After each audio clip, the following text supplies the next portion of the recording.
Siddipet BRS కు big shock అని చెప్పుకోవచ్చు. సిద్దిపేట నియోజకవర్గం చిన్నకోడూరు మండలం చంద్లాపూర్ గ్రామానికి సంబంధించి భారతీయ జనతా పార్టీ బలపరిచిన అభ్యర్థి సురగోని శేఖర్ గౌడ్ జయ కేతనం ఎగురవేశాడు.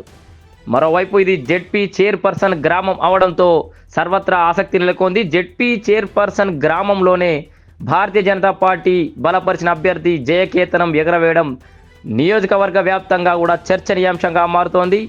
అటు జెడ్పీ చైర్పర్సన్కు, ఇటు బీఆర్ఎస్ పార్టీకి, ముఖ్యంగా హరీష్ రావుకు బిగ్ షాక్ అనే చెప్పుకోవచ్చు.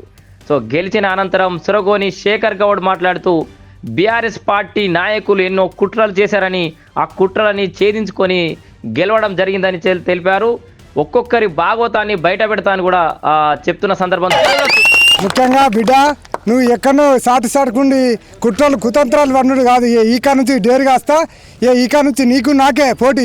ఇవాళ నువ్వు వెనక ముందుండి నడిపించినావు కదా, ఈకా నుంచి నేను ముందటుండి ఈ మధ్యలో వేదికంగా తెలుపుకుంటున్నాను. చూస్తున్నాం జెడ్పీ చైర్పర్సన్ గ్రామంలో బీజేపీ బలపరిచిన అభ్యర్థి జయకేతన్ ఎగురవేయడంతో అక్కడ పెద్ద ఎత్తున సంబరాలు అయితే చేయడం చూడొచ్చు. బీఆర్ఎస్ ఆధిపత్యంపై చంద్రాపూర్ ప్రజల తిరుగుబాటు అంటున్నారు ఫలితం కోసం.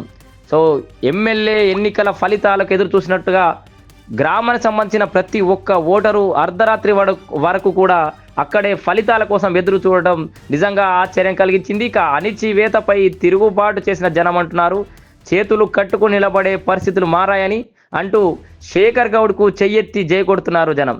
సో భారతీయ జనతా పార్టీ బలపరిచిన అభ్యర్థి సురగోని శేఖర్ గౌడ్ విజయంతో అటు బీఆర్ఎస్ క్యాంపులో కలవరం మొదలైందనే చెప్పుకోవచ్చు. చిన్నకోడూరు మండలంలో ఇదొక సెన్సేషనల్ విక్టరీగా కూడా చెప్తున్నారు. మొత్తానికి జెడ్పీ చైర్పర్సన్ గ్రామం అవడంతో కూడా ఇది సర్వత్రా ఆసక్తి నెలకొంది.